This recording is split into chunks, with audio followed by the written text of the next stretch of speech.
Di antara sekian banyak amal soleh, ada satu yang sangat istimewa.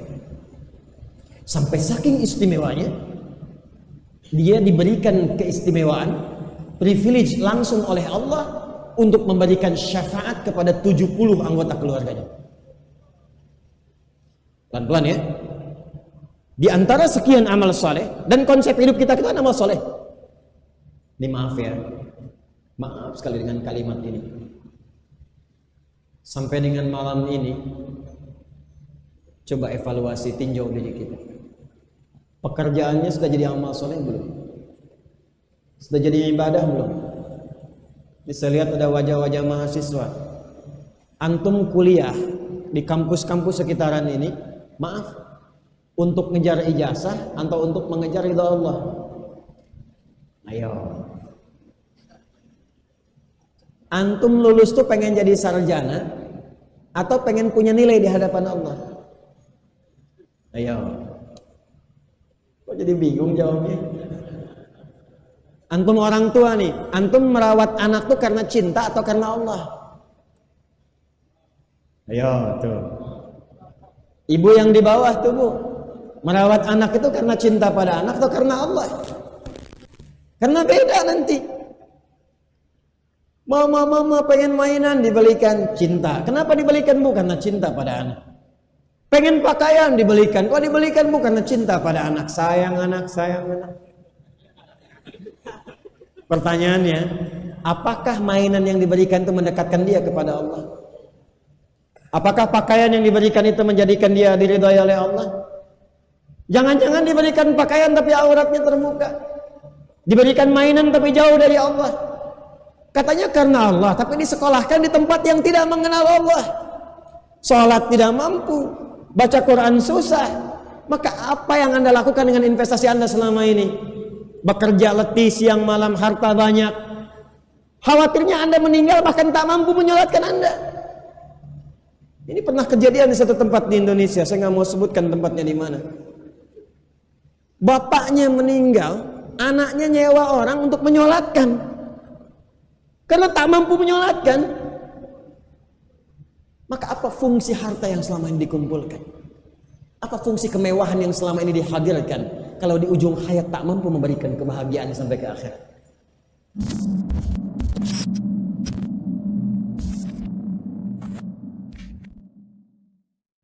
Pelan-pelan ya, pelan-pelan. Saya tanya sebentar dulu gini, supaya logika kita jalan.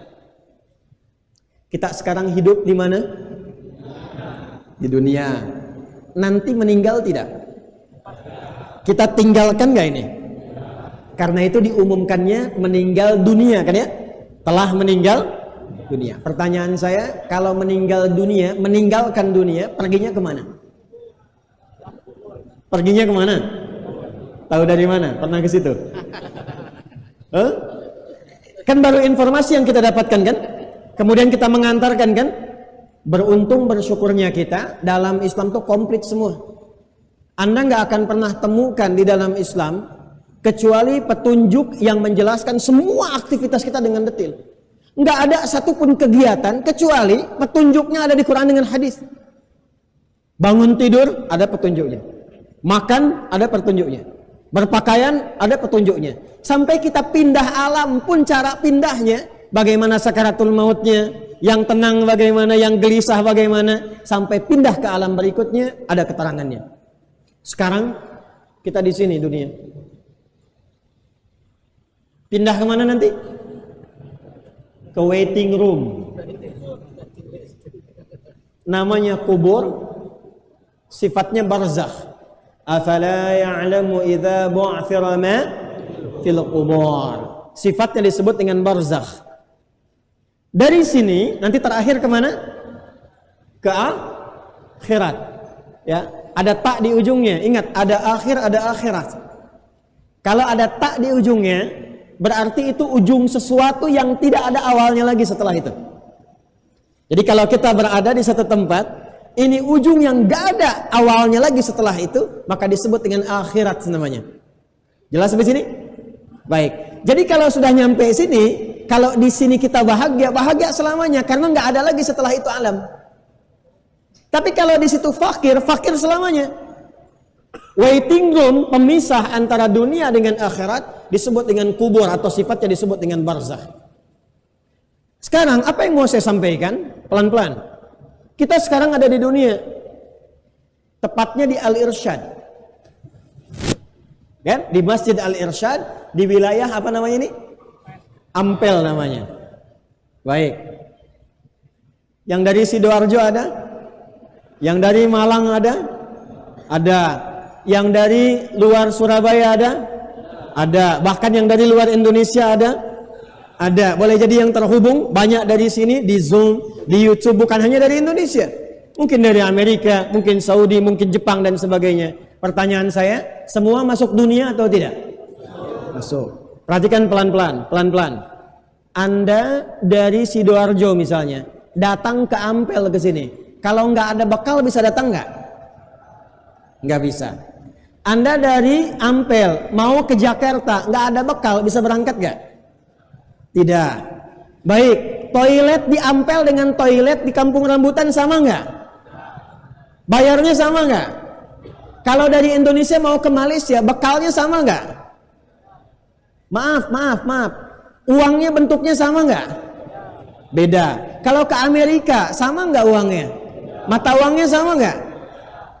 Antar dunia saja bekalnya sudah beda. Antar dunia. Sekarang Anda mau pindah, meninggalkan dunia, masa bekalnya sama? Paham nggak sampai sini? Kita mau sini pergi ke Malaysia, bawa rupiah dipakai transaksi, bisa nggak? Pergi ke Amerika, ke Kanada, ke Eropa, ke Swiss, bawa rupiah dipakai transaksi, bisa nggak? Tukar dulu ke mata uang setempat, baru digunakan. Artinya bekalnya udah beda. Anda mau ke Singapura pakai hukum Surabaya, bisa nggak? Nggak bisa. Sekarang Anda meninggalkan dunia, inter dunia saja, antar dunia, bekalnya sudah beda. Hukumnya sudah tidak sama. Sekarang Anda melogikakan pindah keluar dunia, pengen sama bekalnya, ya jelas beda.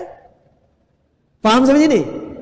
Nah sekarang pertanyaannya, apa yang harus disiapkan dari dunia ini sehingga ketika kita pindah meninggalkan dunia bekalnya mampu dibawa?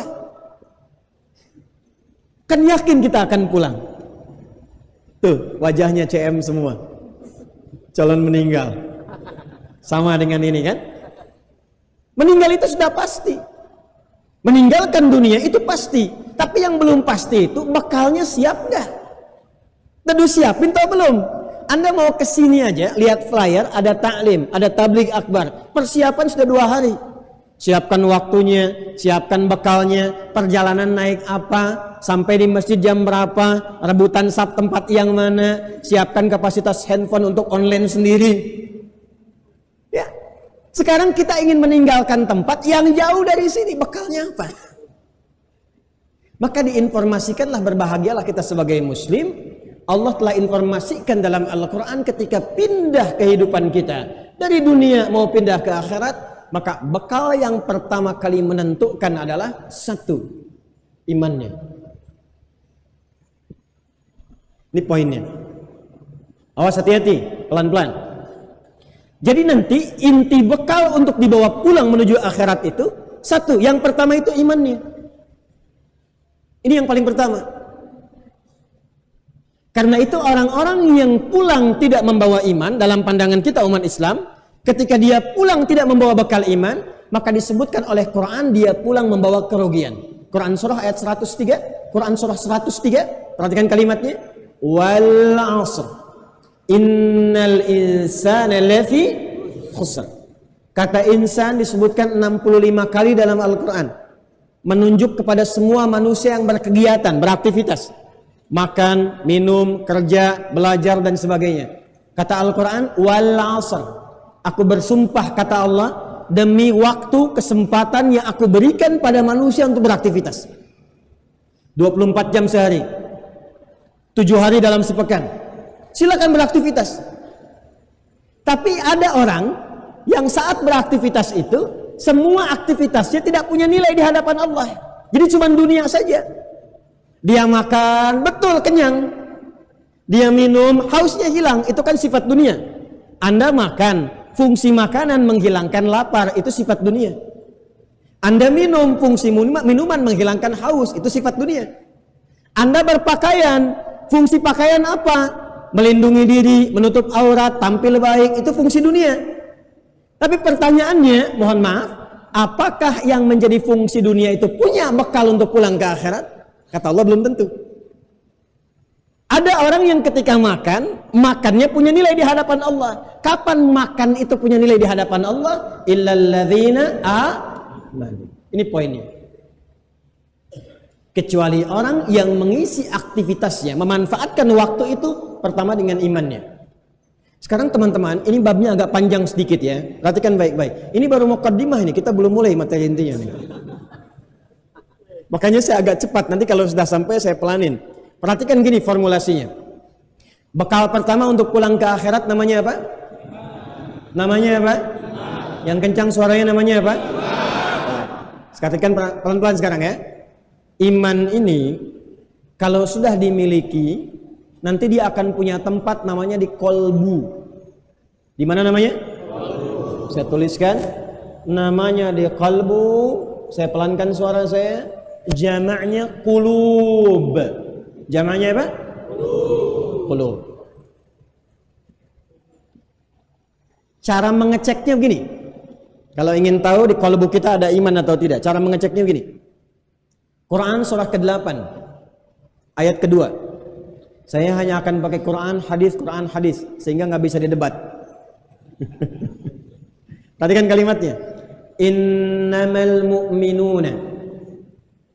Innama adatu hasrin, huruf pembatas yang membatasi informasi.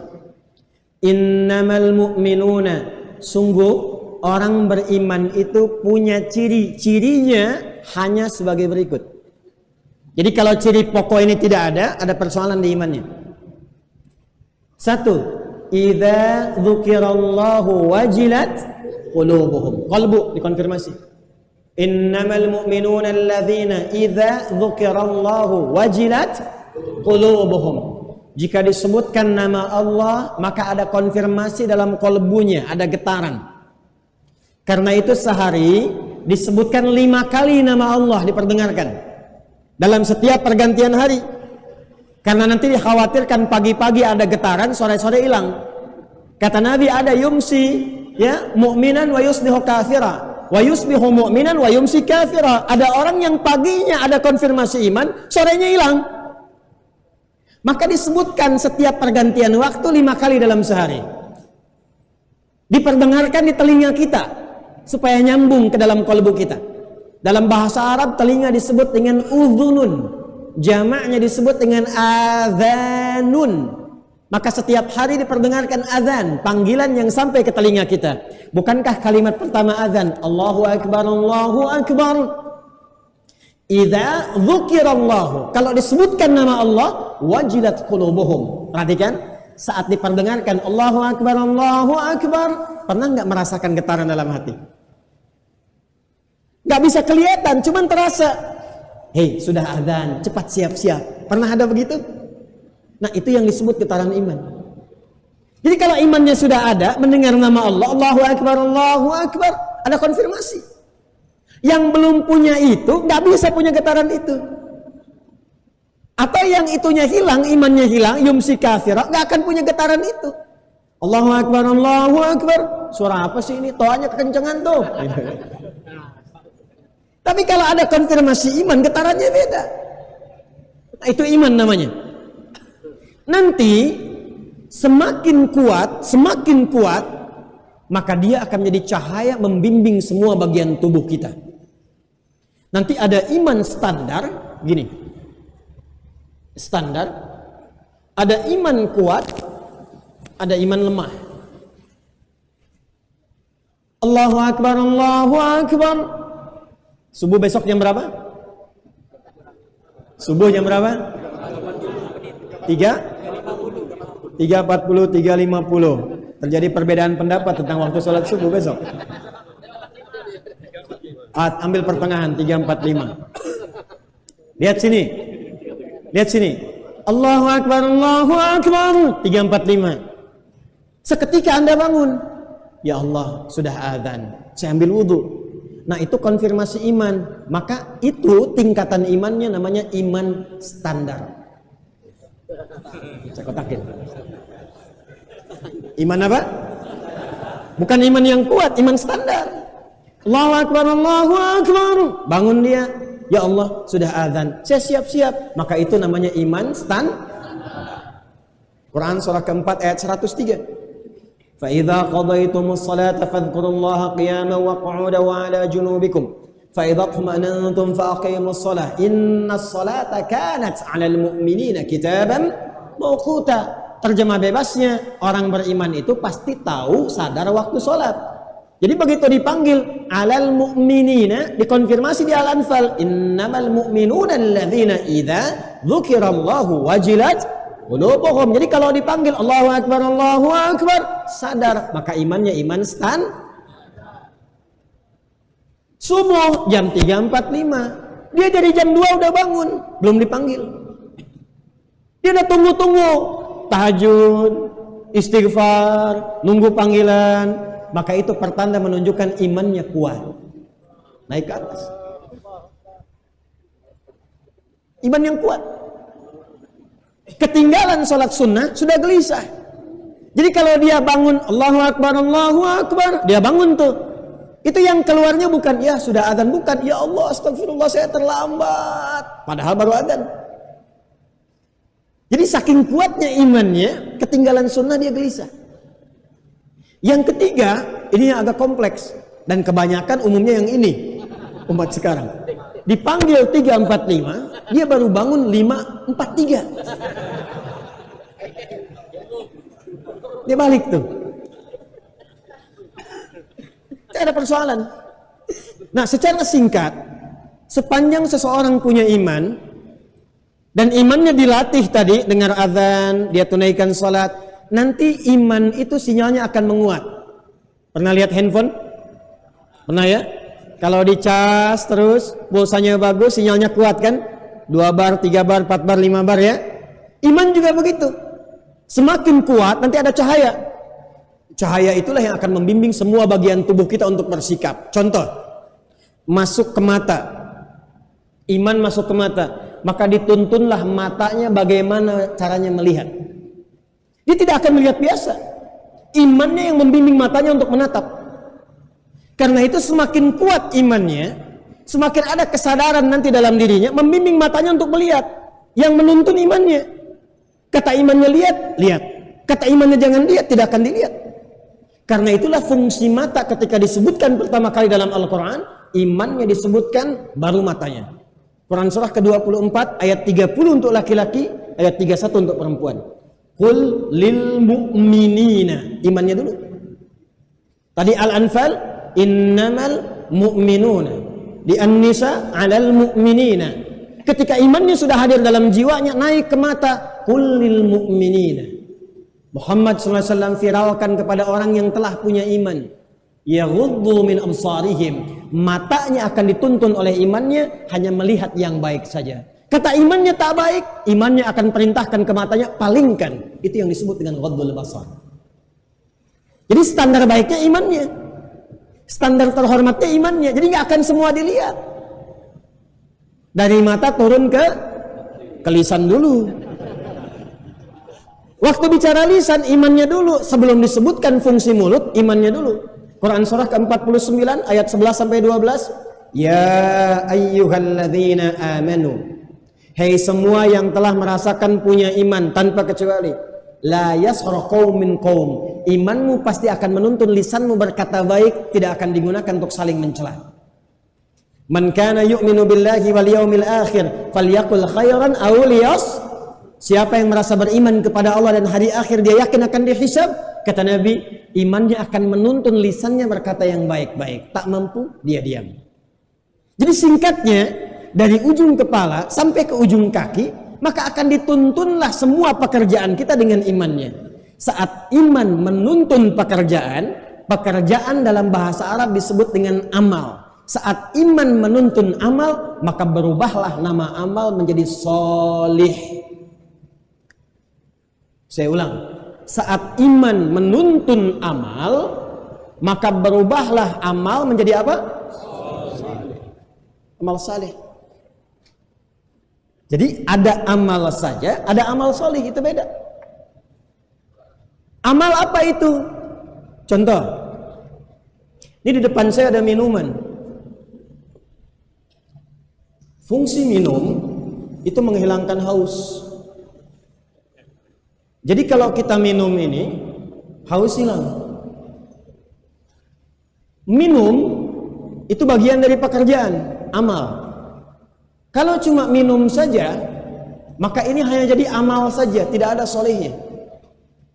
Maka kalau kita minum pakai iman, maka dituntunlah kemudian tangan kita, mulut kita, keadaan kita untuk berinteraksi dengan minuman ini sesuai dengan tuntunan iman.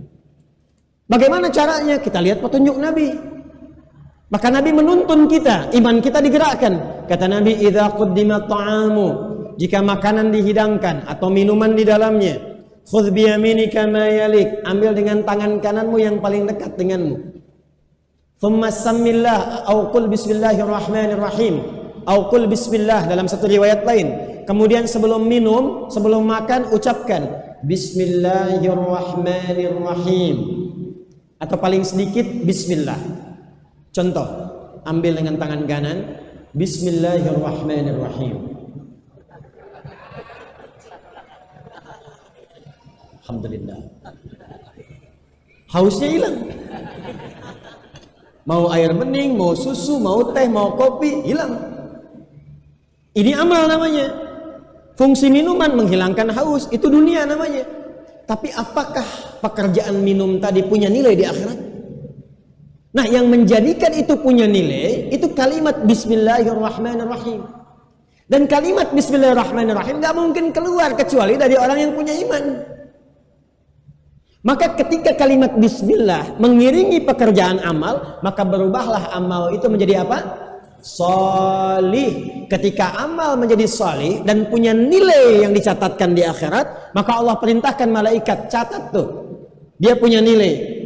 Amal soleh yang dicatat itu maka merubah namanya menjadi hasanah. Apa namanya? Jadi perbuatannya disebut amal soleh, nilainya disebut dengan hasanah. Setiap perbuatan yang didorong oleh iman menjadi amal soleh, maka punya nilai setidaknya 10 hasanah. Ada berapa nilainya? Dalilnya Quran surah ke-6 Al-An'am ayat 160.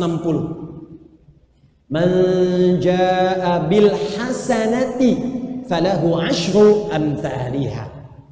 Siapa yang mengerjakan perbuatan amal saleh, maka diperintahkan oleh Allah pada malaikat, catat setiap satu perbuatan 10 nilainya. 10 tuh ngitungnya jangan begini, 1, 2, 3, 4, sedikit.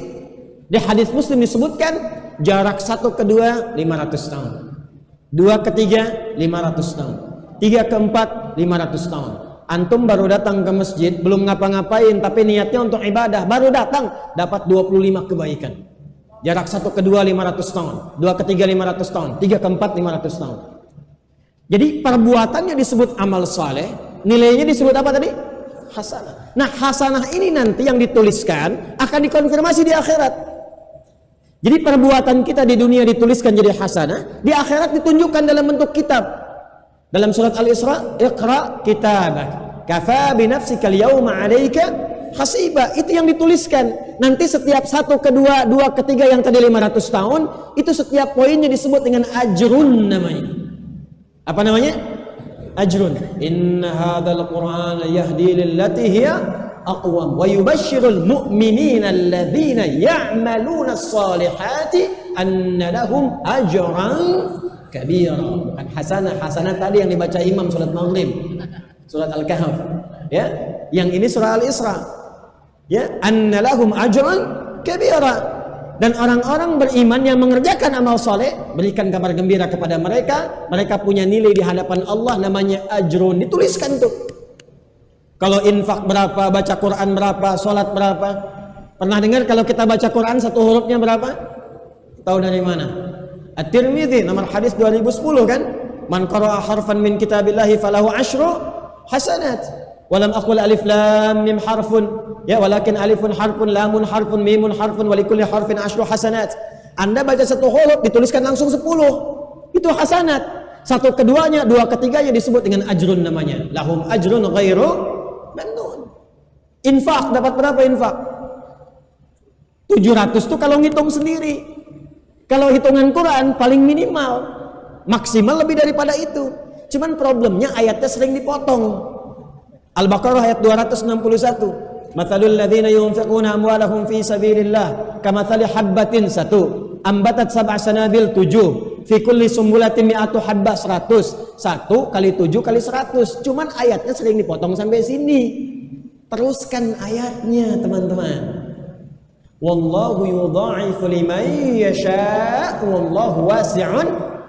Bagi yang berhitung, aku berikan sesuai hitungan. Tapi bagi yang tidak pernah berhitung, aku berikan pahala tanpa hitungan.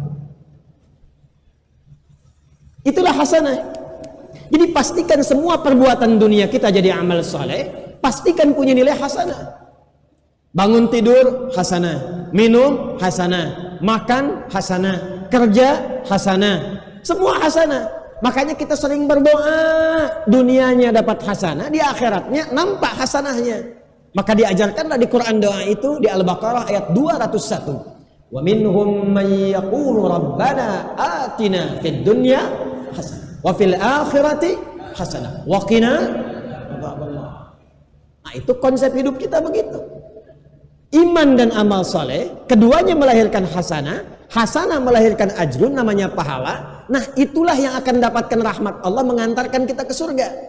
Karena itulah kalimat surga dalam Al-Quran ketika disebutkan dibuka dengan iman dan amal saleh. Al-Baqarah ayat 25. Wa basyiril ladzina amanu wa amilus salihati anna lahum jannatin tajri min tahtihal. Di antara sekian banyak amal saleh, ada satu yang sangat istimewa. Sampai saking istimewanya, dia diberikan keistimewaan, privilege langsung oleh Allah untuk memberikan syafaat kepada 70 anggota keluarganya. Pelan-pelan ya. Di antara sekian amal soleh, dan konsep hidup kita kan amal soleh. Ini maaf ya, maaf sekali dengan kalimat ini. Sampai dengan malam ini, coba evaluasi, tinjau diri kita. Pekerjaannya sudah jadi amal soleh belum? Sudah jadi ibadah belum? Bisa lihat ada wajah-wajah mahasiswa. Antum kuliah di kampus-kampus sekitaran ini, maaf, untuk ngejar ijazah atau untuk mengejar ridha Allah? Ayo. Antum lulus tuh pengen jadi sarjana atau pengen punya nilai di hadapan Allah? Ayo. Kok jadi bingung jawabnya? Antum orang tua nih, antum merawat anak tuh karena cinta atau karena Allah? Ayo tuh. Ibu yang di bawah tuh Bu, merawat anak itu karena cinta pada anak atau karena Allah? Karena beda nanti. Mama pengen mainan dibelikan cinta. Kenapa dibelikan Bu? Karena cinta pada anak. Pengen pakaian dibelikan. Kok dibelikan Bu? Karena cinta pada anak. Sayang anak, sayang anak. Pertanyaannya, apakah mainan yang diberikan itu mendekatkan dia kepada Allah? Apakah pakaian yang diberikan itu menjadikan dia diridhai oleh Allah?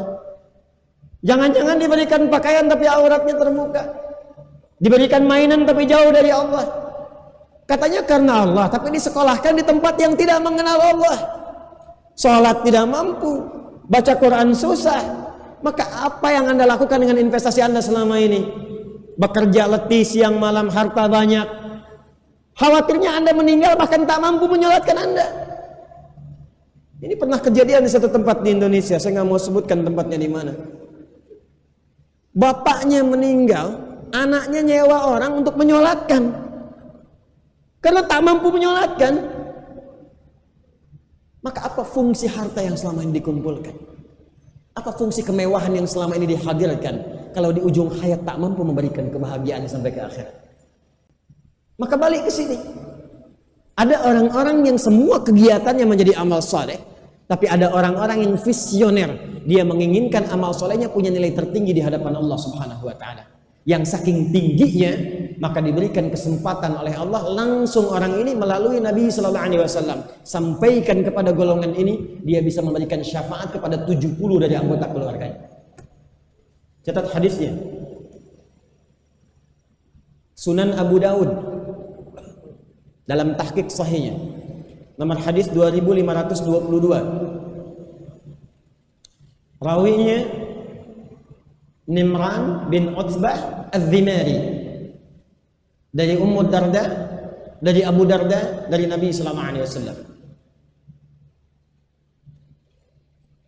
Sudah?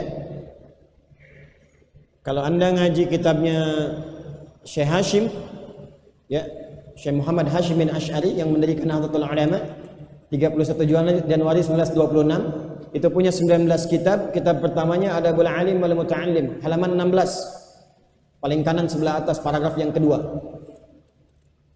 Ya, karena saya ngajar kitab ini. Nanti cabangnya ke Abu Daud tadi. Kalau yang di kitab Adabul Alim wal Muta'allim, yashfa'u aw yushaffa'u yaumal qiyamati thalathatun al-anbiya'u wal ulama'u wasyuhada'u. Tafsirnya di Abu Daud ini. Dari mana asalnya? Jadi asalnya begini, saya kisahkan dulu. Nimran ini punya bapak, namanya Utsbah Az-Zimari, sahabat Nabi sallallahu alaihi wasallam, temannya Abu Darda. Jadi Abu Darda punya teman namanya Utsbah Az-Zimari. Nabi itu suka mempersaudarakan tuh, si fulan dengan si fulan, si fulan dengan si fulan, sesuai dengan karakternya. Dan menariknya, ini nanti orang tuanya berwasiat kepada anaknya, kalau satu meninggal, anak-anak tetap menjaga silaturahim. Itu bisa kita praktekkan, Pak. Ya, ini yang di Al-Irsyad nih, yang pengurus yayasan, yang di DKM. Jangan-jangan orang tuanya akrab, tapi lihat anaknya. Sampaikan kepada anaknya, bapak punya kawan si fulan. Ya, nanti teruskan ya, berkawan dengan anaknya juga, silaturahim bangun. Kalau abah tidak ada, kamu tetap kunjungi. Datang ke sana, jalin silaturahim, itu sunnah. Maka ketika Utsbah syahid karena ikut dalam medan juang, meninggal beliau syahid, maka anaknya meneruskan pesan bapaknya, datang mengunjungi rumahnya sahabat Abu Darda radhiyallahu taala anhu. Qadarullah beliau sedang tidak di rumah, ketemu dengan istrinya. Maka ketika datang Nimran bin Utsbah Az-Zimari, beliau membawa kemudian saudara-saudaranya, adik-adiknya. Diajak semua, dikenalkan, ini teman bapak, ini keluarganya teman bapak.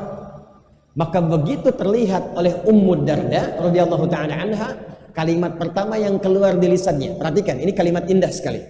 Ini menunjukkan bahwa menjadi ibu rumah tangga pun tidak menghilangkan kesempatan untuk menjadi ahli hadis, faqih. Jadi bukan berarti ibu rumah tangga gak bisa belajar, bukan berarti ibu rumah tangga gak bisa pintar, tidak. Bisa dikembangkan, terus kumpulkan, terus belajar, bahkan kesempatannya lebih banyak. Bisa belajar Quran, kumpulkan hadis. Maka ketika datang, beliau mengatakan, absyiru, hai Nimran, berikan kabar gembira kepada adik-adikmu. Fa inni sami'tu Abu Darda radhiyallahu taala anhu. Maka aku pernah mendengar Abu Darda, karena meriwayatkan hadis tidak disebutkan zauji, disebutkannya langsung namanya. Beliau tidak mengatakan suamiku, beliau menyebutkan sanad hadisnya. Aku mendengar Abu Darda radhiyallahu taala anhu mengatakan dari Nabi sallallahu alaihi wasallam. Perhatikan kalimatnya. Yushaffa'u, dalam satu riwayat lain yashfa'u asy-syahidu yaumal qiyamati 70 min ahli. Orang yang syahid karena hidupnya pernah berjuang di jalan Allah, tercatat sebagai pahlawan sampai akhirat, maka diberikan kesempatan langsung oleh Allah untuk memberikan syafaat kepada 70 orang dari keluarganya. Hadisnya sahih. Pelan-pelan. Yushaffa'u aw yashfa'u syahidu yaumal qiyamati 70 min ahli baiti. Akan diberikan kesempatan oleh Allah, seorang yang syahid, yang hidupnya dia berjuang di jalan Allah, yang hidupnya dia menjadi pahlawan, yang tertuliskan dengan niat karena Allah, kemudian dia wafat, maka saat nanti dihidupkan di yaumil qiyamah, dihisab, bukan hanya hisabnya yang diringankan oleh Allah, tapi diberikan kesempatan ini, berikan syafaat untuk 70 orang anggota keluargamu. Masya Allah. 70 orang. Maka dari sini ulama mengeluarkan babnya khusus. Ditarik kemudian aktivitasnya, ditarik amalannya apa, ditarik kemudian bentuknya apa, sehingga setiap orang yang hidup bisa berpeluang mendapatkan apa yang dijanjikan Nabi ini. Maka sekarang itu tarik dalam perkembangan kita. Kalau tadi kita dapatkan semua kegiatan kita menjadi amal soleh, di antara sekian amal soleh, usahakan ada tingkat yang paling tinggi, yang kalau wafat dengan amal soleh itu berpeluang saat dibangkitkan bahkan memberi syafaat kepada 70 anggota keluarganya. Apa amalannya? Ternyata hidupnya dia menjadi pahlawan. Dia hidupnya dia menjadi pejuang. Tapi apakah setiap pejuang yang berjuang dan jadi pahlawan itu berkesempatan mendapatkan nilai di hadapan Allah? Ini babnya sekarang yang kita bahas. Maka syarat pertamanya, ketika seseorang ingin mendapatkan nilai di hadapan Allah dan wafat dalam keadaan syahid atau syuhada, maka yang pertama, kembalikan ke hadis tadi di awal, man qatala li, jadikan semua aktivitas yang pertama kali dia niatkan karena Allah. Dia niatkan karena siapa? Allah. Jadi perbaiki niat dulu. Perbaiki niat. Yang kedua, setelah niat itu ada, maka dia mulai petakan bab perjuangannya itu. Apa aktivitas yang akan dilakukan? Maka muncullah kemudian bab-bab dalam Al-Quran. Karena ujungnya syahid, jamak dari syahid itu syuhada. Apa pekerjaannya mengantarkan kita kalau kita wafat statusnya naik menjadi syahid? Maka oleh Al-Quran semua pekerjaan, semua amal soleh yang kalau wafatnya berpeluang menjadi syahid, kalimatnya disebutkan dengan hanya satu kalimat saja, fi sabilillah. Apa namanya? Maka kita dapatkan rumusan sebagai berikut. Iman sudah ada sekarang imannya? Alhamdulillah, berarti sudah punya kita nih, modalnya sudah ada. Plus amal, iman plus amal jadi apa amalnya? Saleh. Perhatikan baik-baik.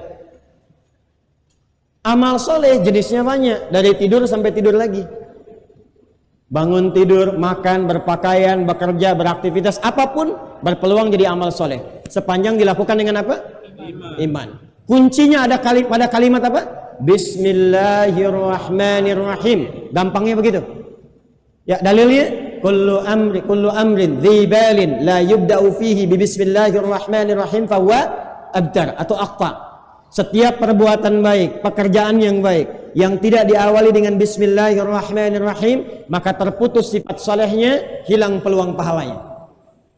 Maka mau makan, bismillahirrahmanirrahim. Mau minum, bismillahirrahmanirrahim. Berpakaian, bismillahirrahmanirrahim. Kalimat bismillahirrahmanirrahim itu gambaran iman yang merubah pekerjaannya jadi saleh. Sekarang, dari semua amal saleh ini, rubah bentuknya, nilainya menjadi fi sabilillah. Ini. Kalau semua pekerjaan kita bisa lakukan fi sabilillah, maka saat wafat nanti statusnya akan langsung berubah dari sekedar hanya wafat sebagai hamba Allah, dia berubah menjadi syahid minas syuhada. Syahid. Nanti fasilitas orang syahid itu beda. Beda dengan yang bukan syahid. Dan akan dimulai sejak di alam kubur. Ya, akan dimulai sejak di alam kubur. Pindah surah ke Quran, surah ke-3 Ali Imran ayat 169 yang tadi dibacakan oleh adik kita. Wala tahsabanna alladhina qutilu fi sabilillahi amwata bal ahya'un 'inda rabbihim yurzaqun. Jangan dikira kalau ada orang wafat yang kegiatan saat hidupnya semua fi sabilillah, wafat begitu saja. Tapi dia akan diberikan fasilitas yang begitu mewah di alam kuburnya. Farihina bima atahumullahu min fadlih. Saking mewahnya dia begitu gembira. Bahkan saking gembiranya, wa yastabshiruna billadzina lam yalhaqu bihim min khalfihim alla khaufun 'alaihim wa lahum yahzanun. Kalau dia mampu, dia akan kabarkan kepada keluarganya, enggak usah nangis, enggak usah meratap, Jangan banyak bersedih. Kalau bisa cepat nyusul ke sini, karena di sini lebih indah dibandingkan dengan apa yang kau alami di situ. Apa kegiatannya saat di dunia? Fi sabilillah. Nah sekarang Bapak Ibu sekalian, fi sabilillah itu apa saja jenisnya? Satu, ada yang terkait dengan perjuangan militer. Ini yang disebut tingkatan pertama dalam jihad fi sabilillah. Tapi babnya ketat. Ingat, gak boleh sembarangan setiap orang melibatkan diri untuk aktif dalam jihad dalam konteks militer. Ada babnya ketat sekali. Ada muftinya, ada qadhinya. Gak bisa setiap orang menentukan ini jihad, gak bisa. Harus lewat mahkamah. Ada ketentuan, ada bab, ada kaidahnya. Nah ini kita contohkan yang telah dialami oleh para pahlawan kita di masa lalu. Jadi begitu Belanda datang, Jepang datang, Portugis sebelumnya datang, 1511 itu disusul kemudian oleh VOC masuk, di backup oleh Belanda, kemudian Jepang datang dan sebagainya. Ya, maka mulai para ulama kita tergerak kan. Di sini ada Hadrat Syekh Kiai Haji Muhammad Hashim bin Asy'ari. Ya, di Tasik ada Kiai Haji Zainal Mustafa. Di Bekasi ada Kiai Haji Nur Ali. Semua ulama kita keluar. Apa antum kira para ulama itu keluar hanya sekedar untuk berjuang mempertahankan kedaulatan? Tidak. Yang pertama kali mendorong mereka untuk berjuang itu ini. Wala tahsabanna alladziina qutilu fi sabilillah. Yang pertama kali mendorong mereka untuk keluar itu apa? Man qatala litakuna kalimatullahi al-ulya. Maka mereka memperbaiki niatnya dulu. Keluarlah mereka sebagai pejuang, bikin resolusi jihad. Yang keluar itu resolusi jihad. Maka bonusnya apa? Bonusnya kedaulatan terjaga. Bonusnya lahir NKRI. Gitu. Jadi orang Islam itu dimanapun ada di setiap tempat pasti menjaga kedaulatan tempatnya.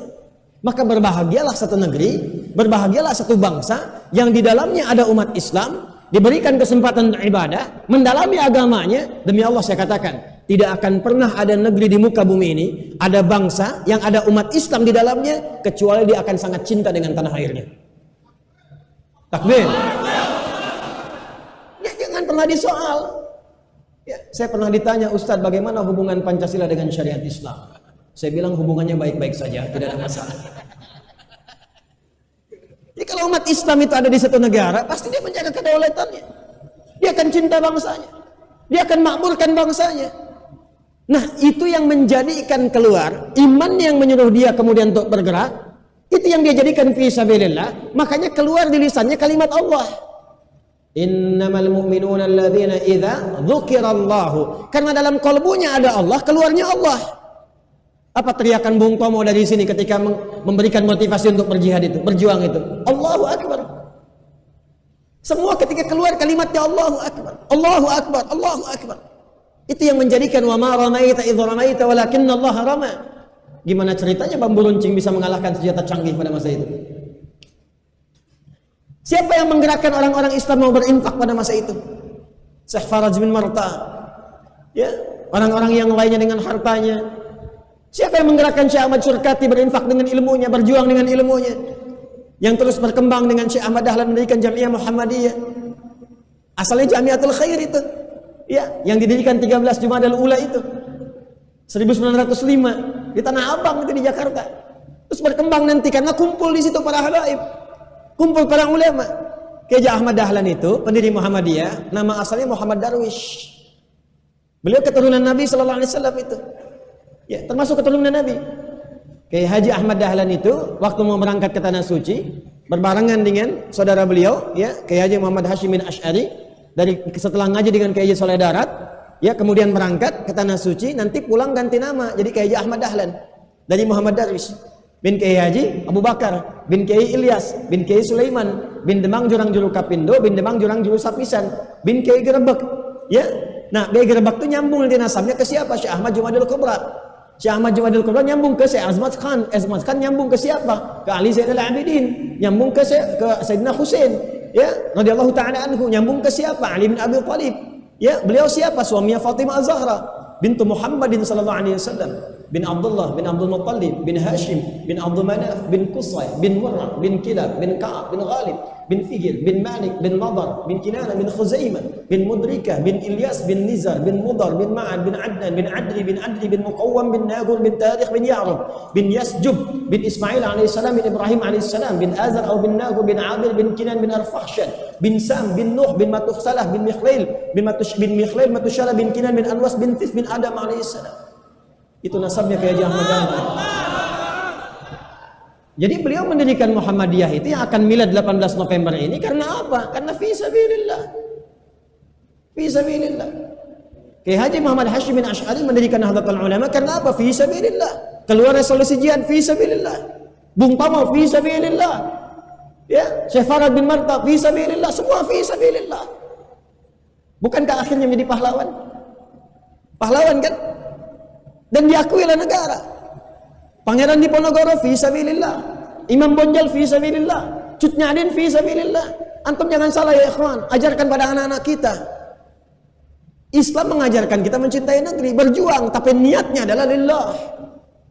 Bonusnya adalah lahirnya negara kesatuan Republik Indonesia. Makanya dalam pembukaan undang-undang di preambul diakui kalimat Allah. Kita itu merdeka atas apa? Atas berkat rahmat Allah yang maha kuasa. Itu mau ditafsirkan apa oleh antum? Bacanya Allah, atas berkat rahmat Allah yang maha kuasa. Dan dengan didorongkan oleh keinginan luhur. Dari dulu sudah pengen keinginan luhur untuk merdeka. Cuman berkat dan rahmat Allah yang menjadikan itu tercipta. Kapan berkat rahmat Allah itu turun? Fi sabilillah. Poinnya. Makanya para ulama kita itu paham ketika berjuang pengen punya nilai akhirat. Gak mungkin mereka ujuk-ujuk keluar berjuang begitu saja. Itulah tingkat tertinggi militer. Berjuang ikut. Sampai kemudian wafat. Darah merahnya keluar. Ya, ada yang diwafatkan dengan pakaiannya. Ya, ada dalam kesempatan dikuburkan dengan kafannya yang tidak langsung gugur di medan perangnya. Maka kafan putih itu menyatu dengan darah yang merah, menyulam kemudian merah putih jadi bendera kita. Di situ ada merah darah perjuangan, putih kain kafan. Mesti ingat kita dengan itu. Maka diingatkan setiap lihat bendera, setiap tahu, setiap dengar kisah. Yang diperbaiki akidahnya dulu. Ini bab akidah ini kawan. Iman itu bab akidah. Jadi tidak mungkin ada amal, tidak mungkin ada muamalah kecuali dalam Islam selalu diikat dengan akidah. Akidah ini yang mengantarkan kita mendapatkan rahmat Allah. Jadi ikatan rahmat akhirat itu diikatnya dengan akidah dulu. Kapan minum jadi amal soleh? Kalau akidahnya benar. Kapan makan jadi amal soleh? Kalau akidahnya benar. Akidah itu yang terikat dalam kalbu kita dan menuntun kita untuk mengatakan Bismillahirrahmanirrahim.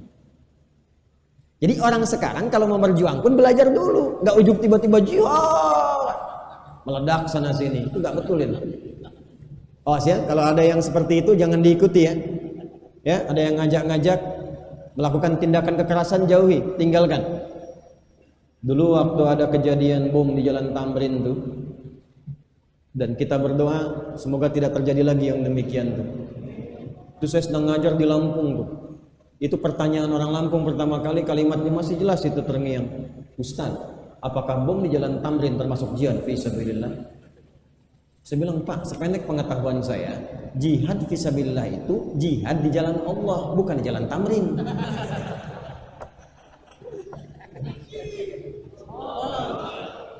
Itu satu ya, mesti hati-hati tuh.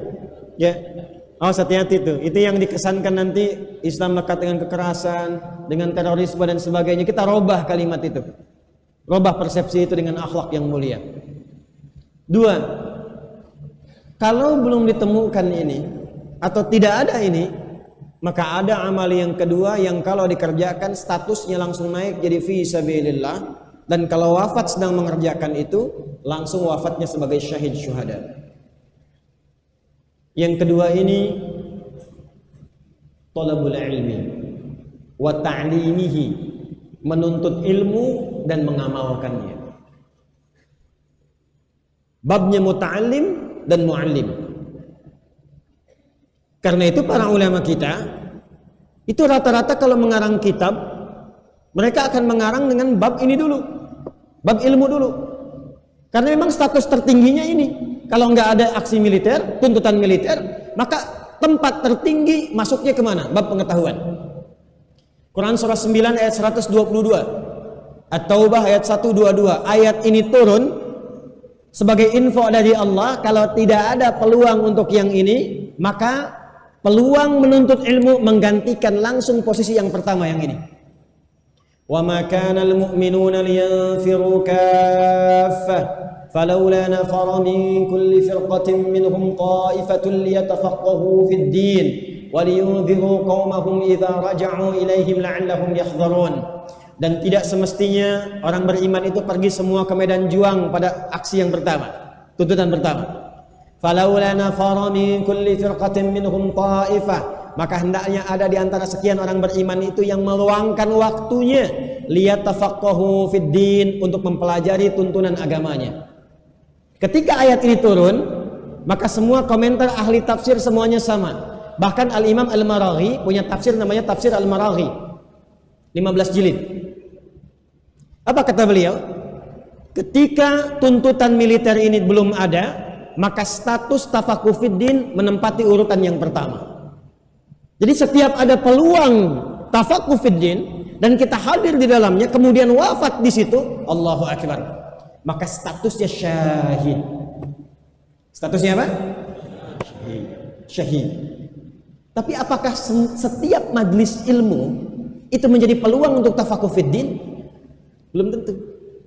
Majlis bagaimana yang menjadikan semua kegiatannya fi sabilillah, yang kalau wafat nilainya tafaquh fid din menjadi syahid. Maka pindah ayatnya ke Quran surah ke-58 Al-Mujadalah ayat yang ke-11. Ya ayyuhalladzina amanu, pelan-pelan, idza qila lakum tafassahu fil majalisi fafsahu yafsahillahu lakum. Izin sebentar, kita sampai jam berapa ini? Masih ada waktu? Oh, baik. Sampai subuh. Oh, silahkan antum itikaf sampai subuh ya. Saya sampai 9 selesai. Ya, teruskan sebentar, pelan-pelan. Hei semua orang beriman, kalau di-share kepada Anda, diinfokan share. Sekarang kan musim share ya. Share, like, and subscribe. Kadang-kadang di komen. Kalau diinfokan kepada Anda atau meluaskan saf, ada majlis-majlis. Apa itu majlis? Majlis itu bukan sekedar tempat. Majlis itu dari kata jalasa, jalasa yajlisu. Ya. Wa jilsatan wa julusan. Jilsan wa jilsatan wa julusan, fa huwa jalisun. Tempatnya disebut majlis. Apa artinya jalasa? Jalasa itu bukan duduk. Bukan duduk. Asalnya berpindah dari tempat yang rendah ke tinggi. Jadi kalau Anda duduk di bawah, saya minta pindah ke kursi, orang Arab fasih mengatakan tafaddal ijlis. Kalau pindah tempat dari tinggi ke rendah, mereka mengatakan tafaddal uqud. Saya berdiri, diminta duduk, tafaddal uqud ya Ustaz. Karena itu kalau orang nggak bisa sholat berdiri, dia duduk. Nah di Quran nggak disebut julusan, disebutnya qu'udan. Quran surah keempat ayat 103. Fa idza qadaytumus salata fadhkurullaha qiyaman wa qu'udan. Quran surah ketiga Ali Imran ayat 191. Alladzina yadhkurunallaha qiyaman wa qu'udan. Kalau nggak bisa berdiri, duduk. Tapi kalau pindah tempat dari yang rendah duduk jadi tempat yang tinggi, disebut dengan julus, jalasa, tempatnya majlis. Kenapa tempat menuntut ilmu disebut dengan majlis? Ingin memberikan pesan kepada kita, kalau Anda mau ngaji, kalau ingin menuntut ilmu, kalau ingin sifatnya fi sabilillah, carilah majlis-majlis, tempat-tempat belajar yang mengangkat derajat Anda tinggi di hadapan Allah Subhanahu wa taala. Jadi bukan tempat biasa. Apa yang diangkat itu? Gak usah ditafsirkan, ayatnya teruskan. Yarfa'illahu alladhina satu amanu minkum walladhina utul ilma darajat. Syarat yang pertama, Anda thalabul ilmi, Anda belajar, Anda mendalami agama, maka cari majlis kata Allah pertama yang mengangkat iman Anda di hadapan Allah, menguatkan iman. Jadi kalau Anda belajar, datang menuntut ilmu, cari tempat-tempat yang membuat Anda dekat dengan Allah. Anda bisa rajin tahajud, Anda lihat ustadznya langsung ingat Allah, lihat ustadznya langsung ingin taubat. Anda tergerak untuk baca Quran, Anda pengen menghafal Quran, Anda pengen puasa, meningkatkan iman. Ukuran iman itu amal soleh, maka itulah majlis. Tapi kalau Anda datang ke tempat, tidak salah, hanya ngobrol, iman tidak bertambah. Yang paling celaka datang ke tempat yang meruntuhkan iman, ini yang bahaya. Oh, hati-hati nih. Ya, Nabi sudah mengingatkan jauh-jauh hari. Ada di hadis Muslim, jilid yang pertama. Imam Nawawi pernah mensyarah Sahih Muslim 9 jilid. Jilid pertama Kitabul Muqaddimah, hadis nomor 11 sampai 12. Kata Nabi, sayati unasun yuhaddithunakum bima lam tasma'uhu aw yasma'unahu aba'ukum iyyakum wa iyyahum. Hati-hati, akan datang satu masa orang-orang banyak berbicara di hadapan Anda, banyak ngajar, gelarnya mungkin tinggi, doktor, mungkin profesor, atau bahkan berselimut ustaz, tapi dia menyampaikan sesuatu yang bertentangan dengan agama. Anda dengarnya kebingungan, jangankan Anda, orang dulu pun kalau dengar ikutan bingung. Itu Abu Jahal kalau hidup lagi ikut bingung gitu. Ya. Pernah dengar kalimat ini nggak? Semua agama itu sama, menuju pada Tuhan yang sama, cuman caranya beda-beda. Pernah dengar itu? Itu kalau Abu Jahal dengar itu ikut bingung gitu. Ya, karena Abu Jahal itu se-Abu Jahalnya. Betul, ini nggak bercanda ini. Abu Jahal se-Abu Jahalnya. Pernah satu dengan komunitasnya mendatangi Nabi sallallahu alaihi wasallam di malam hari. Langsung menawarkan, ya Muhammad sallallahu alaihi wasallam, kita memang beda, tapi jangan sampai membuat perbedaan ini menjadikan kita berselisih. Kita memang beda. Mereka tahu beda, makanya mereka nggak sepakat dengan Tuhannya Muhammad SAW. Kita memang beda, tuh kita memang beda. Tapi jangan sampai perbedaan ini menjadikan kita berselisih. Udah gantian aja deh. Malam ini kami nyembah Tuhan kamu, besok-besok kamu nyembah Tuhan kita. Maka merespon itu turunlah surah Al-Kafirun. Qul ya ayyuhal la a'budu ma, sampai ujungnya lakum dinukum. Katakan Muhammad sallallahu alaihi wasallam kepada orang-orang yang masih menutup dirinya itu. Kafir itu menutup diri, belum mau menerima apa yang disampaikan. Itu kafir. Di bahasanya halus. Makanya Abu Jahal dan kawan-kawan dipanggil kafir nggak marah. Padahal tahu bahasa Arab tuh. Padahal tahu bahasa Arab karena panggilannya halus, lembut. Kafir itu dari kata kafaro. Orang Inggris aja mengambil kata ini ke dalam bahasa Inggris. Cover. Cover itu dari bahasa Arab. Dari kata kafaro, cover. Tutup, ketutup. Karena ketutup nggak kelihatan yang di dalam, nggak nerima yang di luar, nutup. Orangnya disebut kafir. Jadi kafir itu bahasa halus. Quran itu lembut kalau menyapa. Hei orang-orang yang masih menutup diri, yang belum menerima informasi dari kami, kita memang beda, tapi nggak usah saling menyakiti, masing-masing aja ibadahnya. Lakum dinukum. Ada rumus dalam ilmu tafsir, kalau disebutkan katanya umum, nggak disebutkan kapan kejadiannya, siapa orangnya, ini menunjukkan kejadian itu akan terjadi lagi di masa datang dengan tokoh yang berbeda, tapi caranya, substansinya masih sama. Sekarang ada orang yang ngajak-ngajak, ada orang ngajak-ngajak pindah agama tapi nggak maksa, ada akan ditemukan, karena ayatnya berkata begitu. Tapi saya ingin katakan, orang dulu pun mengatakan kita beda. Kok bisa ada orang sekarang mengatakan semua agama sama? Menuju pada Tuhan yang sama, cuman caranya beda-beda. Itu kalau Abu Jahal bangun lagi dan dengar, bingung ya. Bingung. Kata Nabi, iyyakum wa iyyahum, hati-hati pada yang begitu. Itu membahayakan iman. Udah tahu LGBT itu menyimpang, dia bilang itu fitrah dalam kehidupan. Sedangkan dia aja terlahir dari rahim seorang ibu. Dia aja punya bapak. Tega-teganya dia katakan pada orang lain itu fitrah dalam kehidupan. Kita dakwahin, kita ajak-ajak supaya sembuh, kita fasilitasi supaya sehat. Dia bilang itu fitrah. Sementara suaminya sendiri nggak mau disebut homo, istrinya nggak mau disebut lesbi. Di keluarganya dia jaga-jaga, pada orang lain, keluarga orang lain dia katakan itu fitrah. Itu bahaya. Dan biasanya orang-orang seperti itu, kata Al-Quran, kata-katanya itu bagus, kalimatnya menarik, logikanya cantik. Al-Baqarah ayat 204. Wa minan nasi may yu'jibuka qawluhu fil hayatid dunya wa yashhadu Allah 'ala ma fi qalbihi wa huwa aladul khisam. Hati-hati, ada orang yang kalau bicara kata-katanya menarik, retorikanya cantik, kadang logikanya seperti masuk ke akal, padahal di dalamnya ada racun yang membahayakan. Itu musuh yang paling bahaya. Nah, kalau ada yang begitu, majlisnya jangan dipenuhin. Ini orangnya menyoal jilbab, dibikin stadium general. Ini orangnya nyeleneh, orangnya kontroversial, orangnya menyoal syariat, kok dibikin seminar? Padahal ayatnya jelas mengatakan, Quran surah keempat An-Nisa ayat 140. Kalau Qurannya masih kitabnya.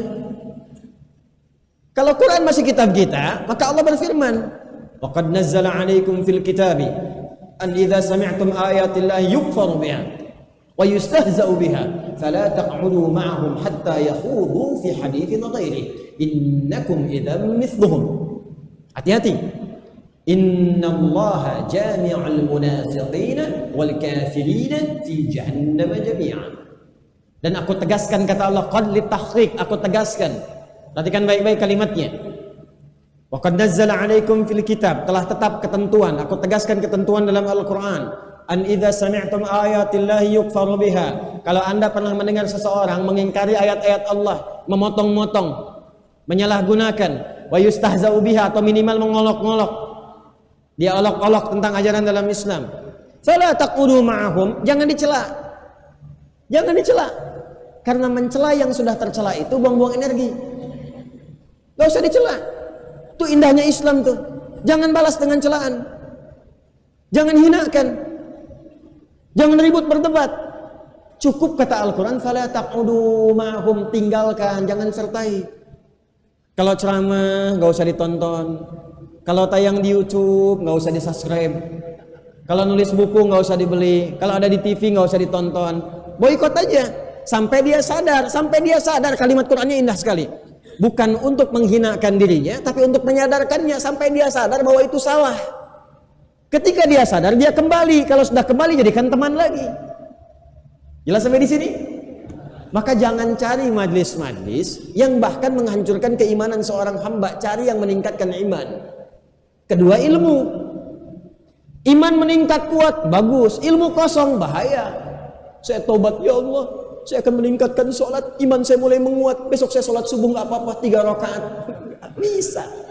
Pasti ada ilmu. Nah, ilmu ini yang menjadikan iman kuat. Yang kedua, nyaman ibadah. Kalau ilmunya banyak, pilihannya banyak, enak. Ada yang aslun, ada yang far'un. Ada yang usul, ada yang furu'. Pada yang asal kita sepakat, pada yang furu kita bisa toleran. Jadi kalau ilmu banyak, pilihannya banyak, gak akan terjadi perpecahan.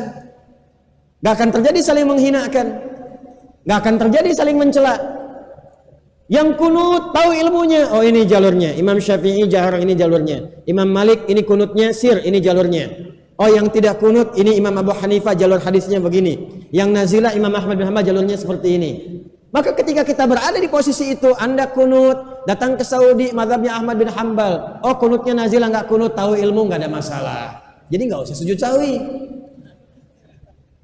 Anda nggak kunut, Anda bermakmum di depan imam yang kunut, tahu hadisnya, tahu dalilnya. Allahumma hadina fi man hadait. Anda ucapkan amin. Kata Syekh Ibnu Utsaimin, Anda bermakmum di belakang orang yang kunut, imamnya kunut, maka Anda di belakang mengaminkan. Jangan sampai imamnya Allahumma hadina fi man hadait, Anda katakan bid'ah. Itu kurang ilmu namanya. Jadi kalau kita paham ilmu, yang tidak kunut paham dalil benar, yang kunut paham dalil benar, yang salah yang tidak sholat subuh. Sepakat? Bismillahirrahmanirrahim. Oh jahar, ini dalilnya 70 hadis. Bismillahirrahmanirrahim. Alhamdulillahi rabbil alamin. Sir. Oh ini dalilnya. Sekian hadis. Alhamdulillahi rabbil alamin. Enggak pakai bismillah. Oh ini dalilnya. Salaita khalfa Abu Bakr wa Umar wa Uthman wa Ali. Ya aku salat di belakang Abu Bakar. Kemudian siapa lagi? Umar. Kemudian siapa lagi? Uthman. Kemudian siapa lagi? Ali bin Abi Thalib. Ya, kemudian fastaftahu bi bismillahirrahmanirrahim. Alhamdulillahirabbil alamin. Mereka membuka dengan alhamdulillahirabbil alamin. Ini dalilnya. Bismillahirrahmanirrahim. Rakaat pertama. Rakaat kedua, Alhamdulillahi Rabbil Alamin. Dalilnya ini Abu Hurairah. Nabi baca dijaharkan rakaat pertama, selanjutnya nggak dibaca lagi. Ternyata baca Bismillahirrahmanirrahim ada 4 cara. Pertama jaharkan, kedua silent, yang ketiga nggak dibaca sama sekali, yang keempat baca jahar, yang rakaat keduanya nggak dibaca sama sekali. Paham dalil, nggak ada masalah. Bismillahirrahmanirrahim. NU kayaknya ini. Alhamdulillahi Rabbil Alamin. Muhammadiyah nih. Alhamdulillahi Rabbil Alamin. Wahabi. Kapan selesainya? Kalau nanti setiap waktu begitu, nggak bisa jadi pahlawan kita. Babnya sudah khatam itu, sudah selesai babnya. Mau sujud, kenapa masih diributkan telapak dulu atau lutut dulu? Mau pakai telapak, boleh. Hadisnya riwayat Abu Hurairah di Sunan Abu Daud nomor hadis 840. Mau pakai lutut, boleh. Di kitab yang sama Sunan Abu Daud nomor hadis 838, beda 2 nomor dari Wa'il bin Hujur. Lutut boleh, telapak tangan boleh, yang salah kepala duluan. Babnya sudah ada.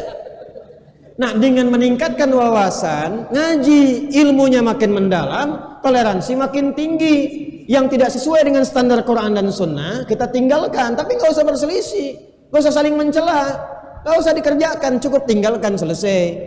Jangan sampai perbedaan itu menjadikan Anda tak bisa minum teh bersama. Ya, itu saja. Jelas? Nanti babnya diskusi, ngobrol. Ya, tak kenal maka ta'aruf, bukan tak sayang. Kan Anda kalau kenal isi tetangga tidak harus sayang. Ya, ta'aruf, kenali babnya, kenali fikihnya, kenapa baca ini, kenapa baca itu, paham ilmu, itulah majlis.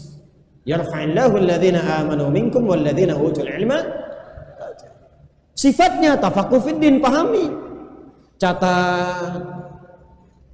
Kalau nggak sempat catat, ingat. Kalau ingatan kuat, nggak apa-apa nggak nyatat. Imam Syafi'i dulu ikut majlis gak pernah nyatat, diingat semua. Ini kayaknya keturunan Imam Syafi'i semua nih. Imam Syafi'i semua nih. Imam Syafi'i itu barokah ibunya tuh. Ya, makanya sama ibu berbakti betul tuh. Ibu jaga betul. Ya, karamah itu di ibu tuh luar biasa. Imam Syafi'i itu dari ibu. Imam Ahmad bin Hanbal dari ibu. Imam Al-Bukhari dari ibu itu.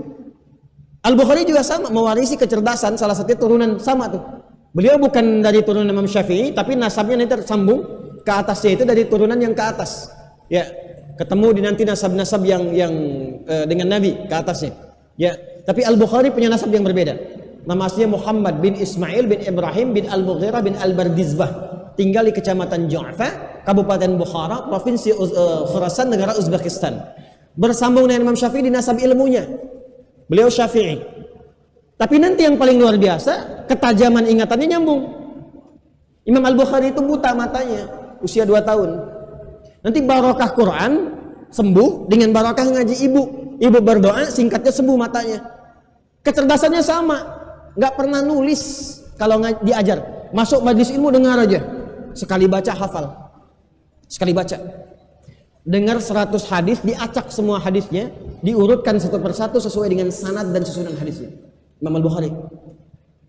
Tapi kalau belum sampai ke sana, catat, rekam, ulang-ulang lagi. Kalau antum datang ke tempat majlis ilmu, niatnya seperti itu, fi sabilillah, kalau wafat langsung syahid fi sabilillah. Terakhir. Al-Quran. Saya ulangi, Al-Quran. Jangan pisahkan hidup kita dari Al-Quran. Di rumah baca. Kalau ada kajian, hadiri. Sekolahkan anak-anak yang ada Qurannya. Di Al-Irsyad ada ya? Ambi ada ya? Ada di Al-Irsyad. Cari. Kenapa Al-Quran? Al-Quran itu kalau sudah kita menjadi ahlinya, yang terikat dengan Quran. Ahli Quran itu ada 3. Satu ahli baca, namanya qiraah. Jadi dia belum hafal, tapi dia senang baca Quran. Sehari dia khatam 1 juz misalnya. Ada yang baru memulai 1 halaman, 1 lembar, ada yang sudah 1 juz, 2 juz, ada yang 5 juz. Dia senang baca, sampai nggak bisa dipisahkan baca Quran dari hari-harinya. Kedua, pengkaji. Dia baca nggak rutin, maksudnya nggak seintens yang pertama, tapi dia senang mengkaji ayatnya. Hari ini dia kaji Ad-Duha, besok dia lihat tafsir Alam Nashrah, terus dia kaji itu. Yang ketiga, penghafal Quran. Tiga-tiganya, kalau dia wafat dalam keadaan sedang menjadi ahli Quran, tidak tertinggal kegiatannya itu, terus dia kerjakan. Bahkan ada yang wafat sedang munajaah, ada yang wafat sedang kajian, ada yang wafat sedang mengulang ayat hafalannya. Kalau dia berhasil melakukan itu, maka Masya Allah, jasadnya di alam kubur terjaga. Dan ketika dibangkitkan, ini langsung ayat dan hadis nanti, ketika dibangkitkan diperintahkan langsung oleh Allah untuk dipakaikan jubah kehormatan pada dirinya, dipakaikan gelang-gelang emas, dipakaikan di kepalanya tajul karamah, mahkota kehormatan, lalu dipanggil orang tuanya, kedua orang tuanya yang beriman, walaupun orang tuanya belum hafal Quran, anaknya hafal. Di barakah anak itu karena kerja keras orang tua, dipanggil bapak ibunya, dipakaikan mahkota di kepalanya. Saya bacakan ayatnya dulu. Quran surah ke-35 Fatir, di ayat 33. 32-nya untuk ahli Qurannya, 33-nya untuk penghargaannya. Saya baca dari 32 dulu. ثم أورثنا الكتاب الذين اصطفينا من عبادنا فمنهم ظالم لنفسه ومنهم مقتصد ومنهم سابق بالخيرات بإذن الله. Perhatikan kalimatnya. Lalu dengan keagunganku aku wariskan di antara hambaku ada yang menjadi ahli Quran. Cuma nanti ada orang yang zalim, ada orang yang cukup Qurannya untuk dirinya, ada orang yang bisa bermanfaat dengan Qurannya. Dzalika huwal fadlul kabir, itu keutamaan yang luar biasa. Kalau ada orang wafat sebagai ahli Quran, mushaf di tangannya, rajin tilawah, rajin qiraah, rajin menghafal, maka saat dia kembali kepada Allah diperintahkan langsung jannatu adni yadkhulunaha. Hei ahli Quran, kamu masuknya lewat surga Aden. Dimulai masuknya lewat surga Aden. Nanti saat masuk diperintahkan dulu dia menggandeng bapak ibunya. Dari mana taunya? Tafsirnya di surah ke-13, surah Ar-Ra'd. Ayat 23 sampai 24. Ayat 23 itu kalimat awalnya sama dengan Quran surah 35 ayat 33. Jannatu adni yadkhulunaha.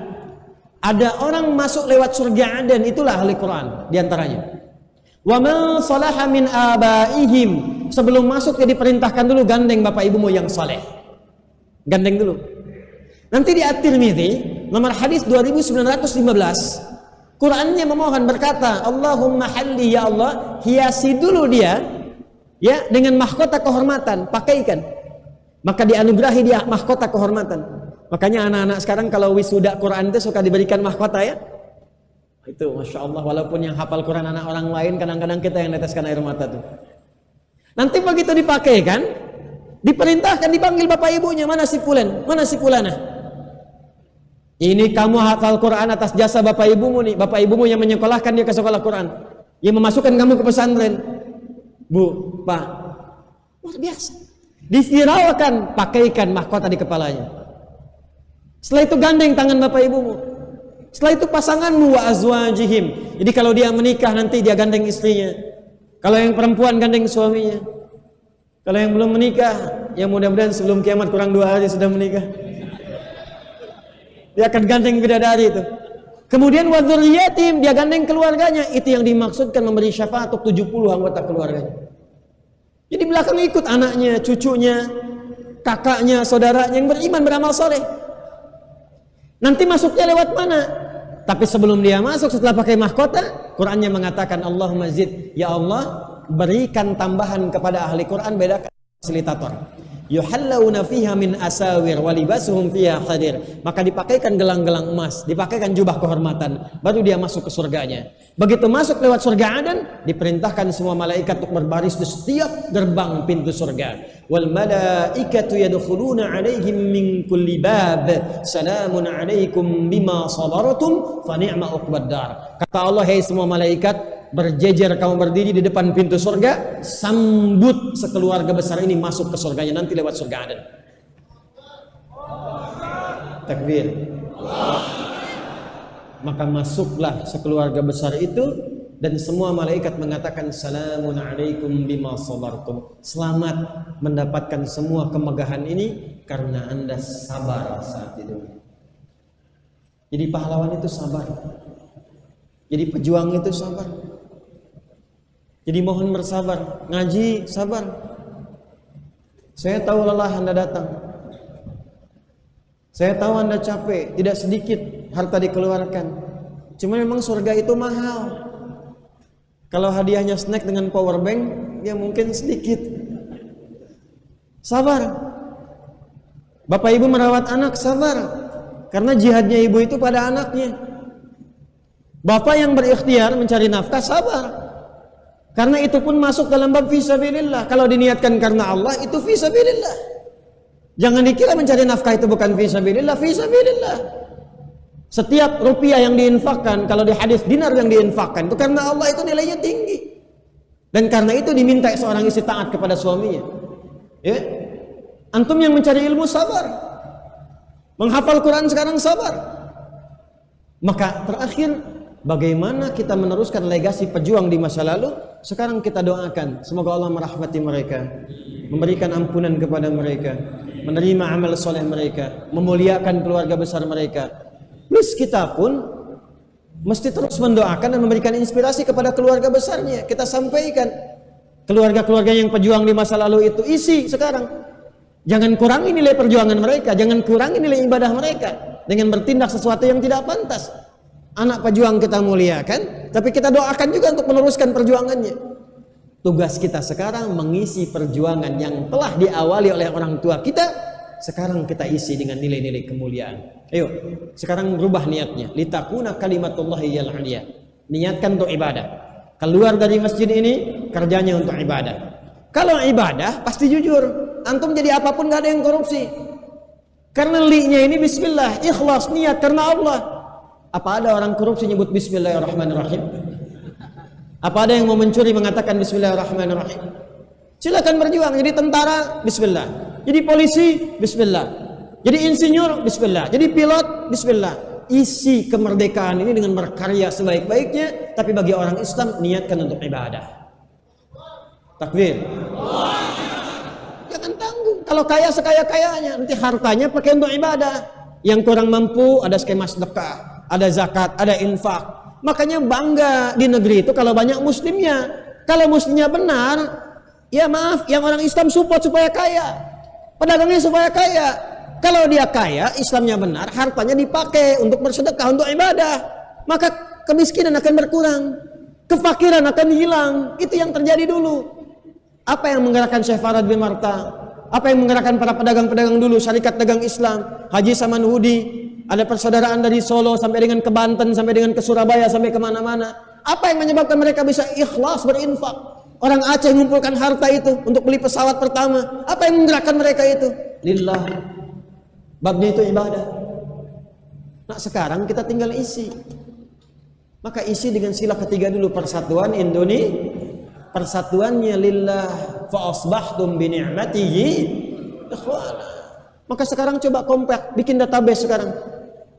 Berapa orang Islam yang ada di sini? Siapa yang pedagang? Bikin aplikasi. Sekarang kan zamannya aplikasi. Masa nggak ada yang pintar satupun di sini? Wilayah Ampel sini, bikin aplikasi, ya. Yang orang Ampel di sini semuanya bikin. Nanti siapa yang pedagang beras, siapa yang pedagang sayuran, siapa yang jualan buah-buahan, siapa yang jual pakaian, klik di situ, beli ke situ, hidupkan itu. Kan diputarnya ke situ juga. Sepanjang ada di sini, nggak usah keluar dulu. Nanti zakat yang keluar isikan di sini. Tu'khadhu min aghniyaihim wa turaddu 'ala fuqaraihim. Skema zakatnya ngalir, skema jual belinya ngalir, daerahnya makmur, ekonominya hidup. Kalau nggak ada baru keluar. Itu hadis. Persaudarakan dulu. Wah ini warga sini belinya keluar, sininya nggak hidup. Yang muslim jualan nggak pernah dibeli. Ya silakan beli ke non muslim nggak ada masalah, beli ke muslim nggak ada masalah.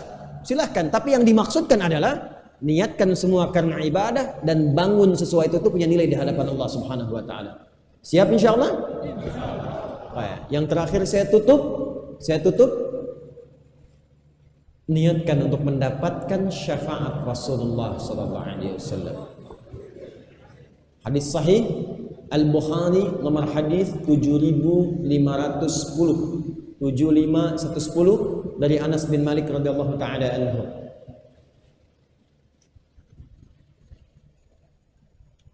Datang sekelompok orang Irak ingin mendapatkan hadis dari Nabi sallallahu alaihi wasallam. Nabinya sudah wafat sepeninggal Nabi. Maka ingin datang ke tempatnya sahabat Anas bin Malik radhiyallahu taala anhu. Secara singkat mampir di sahabat Thabit radhiyallahu taala anhu, beliau sedang salat duha. Begitu selesai duha, Thabit bilang, "Saya pengen ikut." Maka bertemu dengan sahabat Anas bin Malik radhiyallahu taala anhu, didudukan di dipan beliau. Dulu punya dipan. Makanya orang tua kita dulu kalau bangun rumah tingkat maksudnya rumah panggung gitu, kan depannya suka ada dipan itu yang dianyam itu ya. Nah, dulu ilustrasinya demikian. Maka didudukkanlah di dipan itu. Saling duduk memuliakan. Ya, jadi kalau ada kawan sahabat muliakan tuh, jangan dibilang jauh-jauh, kita kenal, datangi, dekati. Maka beliau bertanya, "Kami ingin mendengar tentang hadis syafaat." Maka disampaikanlah kemudian pada saat di hari kiamat, idza kana yaumul qiyamati, maka saat yaumul kiamat itu terjadi, semua orang kemudian berkeluh kesah, gelisah, pengen cepat dihisab, ketakutan, kekhawatiran dan sebagainya. Fa'atau ila Adam alaihi salam, maka mereka datang kepada Nabi Adam alaihi salam meminta syafaat. Faqala Adam alaihi salam, lastu minha, aku bukan bagian dari pemberi syafaat itu. Idhab ila Ibrahim fa innahu khalilullah, pergilah ke Nabi Ibrahim alaihi salam karena beliau khalilullah. Fa'atau Ibrahim alaihi salam faqalu ishfa'u lana, ishfa' lana. Maka datang ke Nabi Ibrahim alaihi salam, mereka berkata, berikan syafaat kepada kami. Maka beliau berkata, lastu minha. Idhabu ila Musa alaihi salam fa innahu kalimullah, pergilah ke Musa alaihi salam karena beliau kalimullah. Fa'atau ila Musa alaihi salam faqalu ishfa' lana, maka datanglah kepada Musa alaihi salam, mereka berkata, berikan syafaat kepada kami.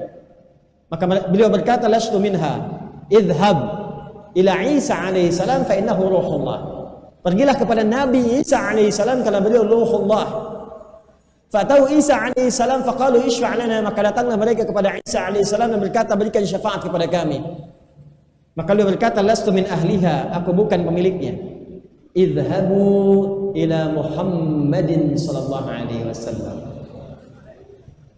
maka datanglah kepada Rasulullah sallallahu alaihi wasallam, maka berkata Nabi Muhammad sallallahu alaihi wasallam, ana ahluha, akulah yang diberikan kewenangan oleh Allah sebagai pemiliknya. Maka beliau kemudian menghadap Allah Subhanahu wa taala, fakana bi yaminil arsy, maka ada di sebelah kanannya arsy, maka berhadap pada Rasulullah, kepada Allah Subhanahu wa taala. Maka faulhima ilayya, diilhamkan kepadaku mahamida, bagaimana cara memuji Allah. Kemudian beliau kharwa sajida, bersujud kepada Allah. Saat sujud itulah kemudian dibangkitkan, dipanggil oleh Allah, ya Muhammadun irfa' ra'saka, bangkit, angkat kepalamu. Sal tu'ta washfa' tashfa'. Sal tu'ta, minta diberikan, washfa', minta syafaat, tushfa', maka engkau diberikan kewenangan memberi syafaat. Maka apa kata Rasulullah sallallahu alaihi wasallam?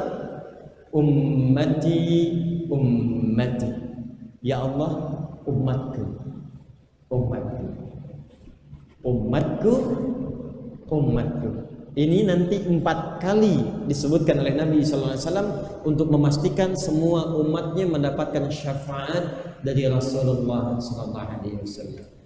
Tapi masalahnya, apakah semua kita akan diaku sebagai umatnya Rasulullah? Karena orang ada yang datang ke haudnya Nabi dikatakan, pergi karena engkau bukan umatku. Maka bertakwalah kepada Allah Subhanahu wa taala, karena surga tidak akan dimasuki pertama kali kecuali oleh Rasulullah beserta umat beliau sallallahu alaihi wasallam.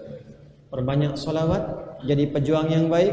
Anak-anak jadi pahlawan untuk orang tuanya, orang tua jadi pahlawan untuk anaknya, dan setiap kita jadi pahlawan untuk bangsa negeri kita, dan niatkan semua itu sebagai ibadah kepada Allah Subhanahu wa taala. Baik, takbir. Siap insyaallah. Assalamualaikum warahmatullahi wabarakatuh. Alhamdulillahi rabbil alamin. Segala puji hanya milik Allah Subhanahu wa ta'ala yang masih memberikan kita nikmat iman, nikmat Islam, dan kesempatan untuk belajar bersama pada kesempatan yang penuh keberkahan ini. Salawat serta salam semoga senantiasa tercurah kepada junjungan kita, Nabi Muhammad sallallahu alaihi wasallam, kepada keluarga beliau, para sahabat, dan seluruh umatnya yang istiqomah hingga akhir zaman. Jamaah sekalian yang dirahmati Allah, dari kajian yang baru saja kita simak bersama, kita diingatkan bahwa hidup di dunia ini hanyalah persinggahan sementara. Suatu saat kita pasti meninggalkan dunia, masuk ke alam kubur sebagai ruang tunggu, lalu menuju akhirat yang bersifat kekal. Jika kita bahagia di sana, maka bahagia selamanya. Dan jika celaka, maka celaka selamanya. Karena itu pertanyaan terpenting bukan kapan kita meninggal, tetapi apakah bekal kita sudah siap. Bekal utama menuju akhirat bukan harta, jabatan, atau popularitas, melainkan iman. Iman inilah yang bersemayam di dalam kolbu, yang membuat hati bergetar ketika nama Allah disebut, yang membangunkan kita saat azan berkumandang, dan yang menjadi cahaya penuntun seluruh anggota tubuh kita. Ketika iman sudah hidup, maka mata dijaga dari yang haram, lisan dijaga dari ucapan buruk, dan perbuatan diarahkan kepada kebaikan. Dari iman inilah lahir amal. Namun, tidak semua amal bernilai akhirat. Amal baru berubah menjadi amal soleh ketika didorong oleh iman dan diawali dengan niat karena Allah. Sesederhana mengucapkan Bismillahirrahmanirrahim. Bahkan aktivitas sehari-hari seperti makan, minum, bekerja, belajar, mencari nafkah, dan merawat keluarga bisa menjadi ibadah jika diniatkan karena Allah Subhanahu wa Ta'ala. Dari amal soleh lahirlah hasanah, dan dari hasanah inilah Allah karuniakan pahala yang kelak ditampakkan di akhirat. Jamaah sekalian yang dirahmati Allah, kita juga diajak untuk menaikkan kualitas hidup kita menjadi hidup fi sabilillah, yaitu menjadikan seluruh aktivitas sebagai jalan menuju ridha Allah.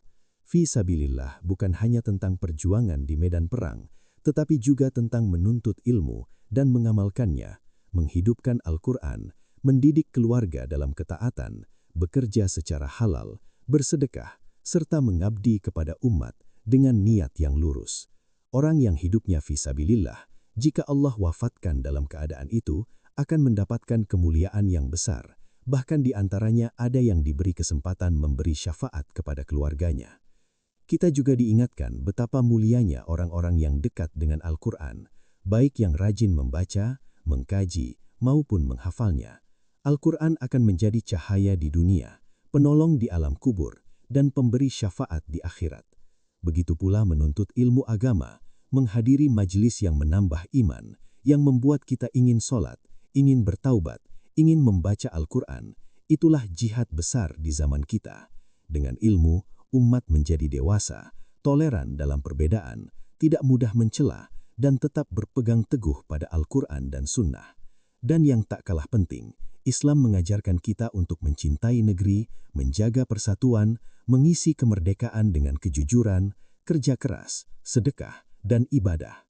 Para ulama dan pahlawan berjuang bukan hanya demi bangsa, tetapi karena Allah Subhanahu wa Ta'ala.